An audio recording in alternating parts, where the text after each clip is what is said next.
Welcome. Blackrock Depths is the second to last meta dungeon for XP farming and is the first dungeon that marks the beginning of the endgame. There are a number of gear upgrades that can be obtained in the lower portion of this dungeon that are suitable for hopping straight into Molten Core. Farming the prison area offers substantial XP per hour, even without being overly efficient because of the sheer amount of mobs and relative ease with which they can be dispatched. A lot of people will come right in at level 50 and get straight to business. I personally prefer level 51 since you can have both Holy Shield and Consecrate at that level. And having both of these spells marks the beginning of the endgame for your paladin tanking purposes. So making BRD the first dungeon that you use both of these spells together in promotes good feng shui energy, if you will. Alright, let's get into it. So we're going to start by clearing out the first section here. And it's actually harder than most of the other pulls in the instance because it's just so warden heavy. You can see there's almost like 8 of them right there.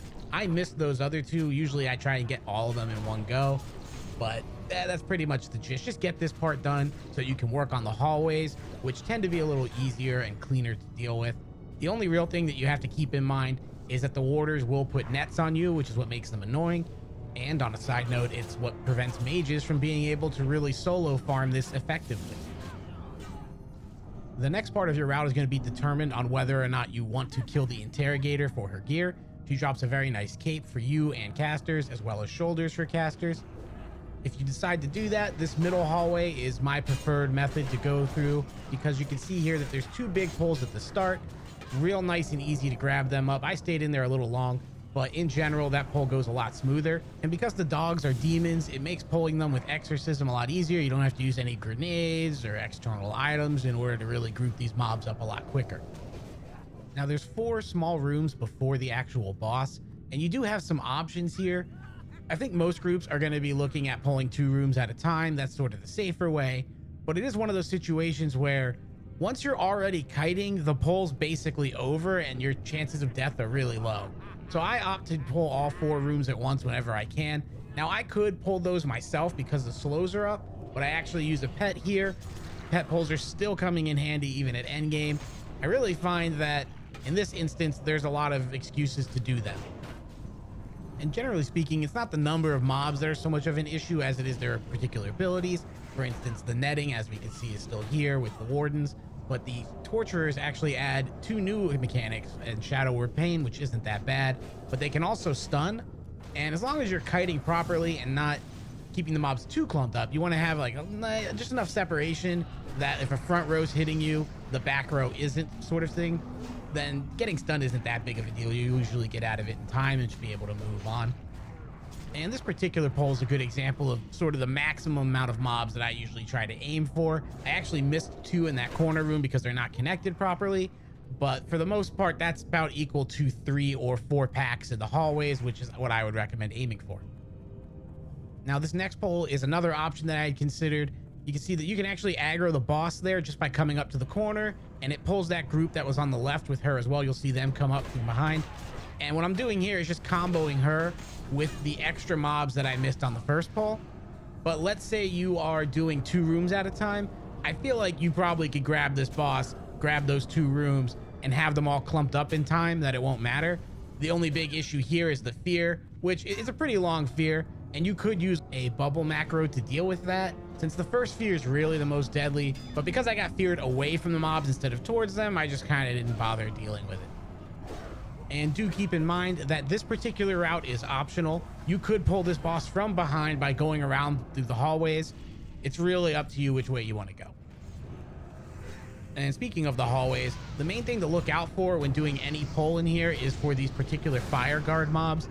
They are quite annoying and they can randomly spawn in any of the packs that are on the arena side. I've never seen one on the prisoner side, so I think you're safe over there.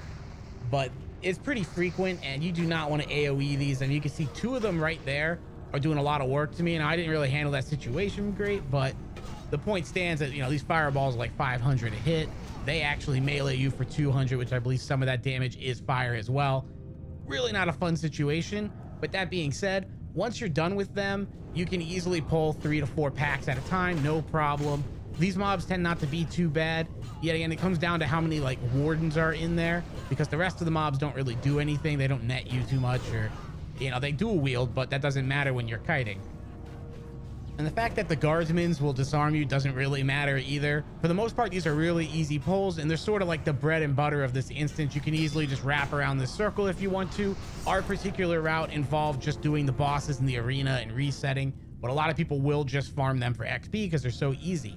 Now, once you get to the Houndmaster boss on the bottom side, there's a neat little trick. You can pull this whole room, but you have to make sure that you're hitting one of the bloodhounds that he pats with. Because if you don't touch his mounds, no, what I mean is his hounds, you have to pull them. Otherwise, he'll just keep walking back and forth, even if you pull all the other mobs that are around him. It's kind of funny looking, but there's no reason not to just include him in the pull and get it over with. Also worth noting that you do not want to be in on these mobs because they will stack quite a few bleeds on you, and it is kind of rough. The Houndmaster himself is no slouch either. So the arena is pretty straightforward. I'm going to go ahead and not cover that. But above the arena, you might think that these mobs are worth farming. And I can say after pulling them that adding them to the farm is just not worth the amount of hassle. There's actually like a couple elites in here that hit pretty hard. And for the most part, these mobs are just really annoying. There's too many casters. There's not a lot of great line of sight spots. You know, I could have went down further, but you saw there I was trying to use the stairs and it just doesn't work. So I do not recommend farming those mobs. And as we go further through the instance, you know, this particular room coming up is actually not bad. You can definitely combo quite a few packs together here, scrunch them up into a hallway, a lot of LOS locations. But for the most part, the amount of time it takes to get here makes it kind of not worth the effort involved. Like, you could just farm the prison, reset after killing 3 bosses that all drop good stuff, and then just move on. You know, when you kill all these mobs, they don't actually really have big loot tables. And these pulls aren't even good examples. I only pulled 2 packs here. I probably could have done 3 or 4, but I was playing it safe since it's our first time here. I would say sort of worth for XP, but the problem is after you kill them, there's no really good bosses up ahead.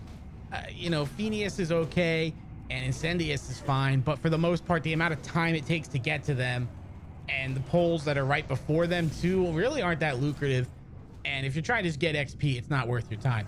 But if you are going to do it, one neat thing to note here is that these constructs, their little craftsman buddies are all ranged. So you do want a line of sight when you pull them.